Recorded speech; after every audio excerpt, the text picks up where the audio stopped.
کہا جاتا ہے کہ دیواروں کے بھی کان ہوتے ہیں۔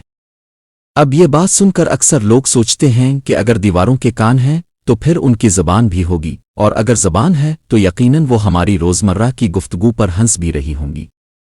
دیواریں اصل میں محلے کی سب سے بڑی جاسوس ہیں۔ آپ کے گھر کی دیوار نے آپ کی ساری لڑائیاں کہے اور وہ خفیہ اونچائی پر سیاست کی محفلیں سن رکھی ہیں۔ اگر دیواروں کو کبھی عدالت میں گواہ بنایا جائے تو انصاف کا نظام فوراً درست ہو جائے، کیونکہ یہ جھوٹ بولنے کی صلاحیت نہیں رکھتی۔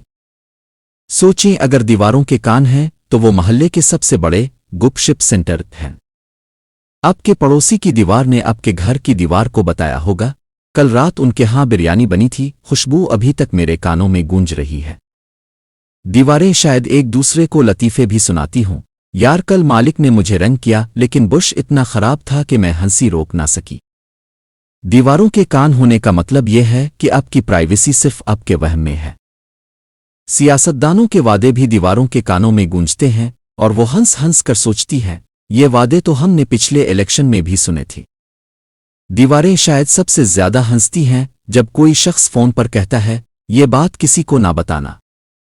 دیواروں کے کان ہونے کا مطلب یہ ہے کہ ہمیں اپنی گفتگو میں اتنی احتیاط کرنی چاہیے جتنی ہم اپنی چائے میں چینی ڈالنے میں کرتے ہیں، ورنہ دیواریں کل کو ہمارے راز لیک کر کے محلے کے کانفرنس روم میں پیش کر دیں گی۔ ہم سمجھتے ہیں کہ ہم چھپے ہوئے ہیں، لیکن حقیقت یہ ہے کہ ہماری باتیں اکثر دیواروں سے ٹکرا کر دوسروں تک پہنچ جاتی ہیں۔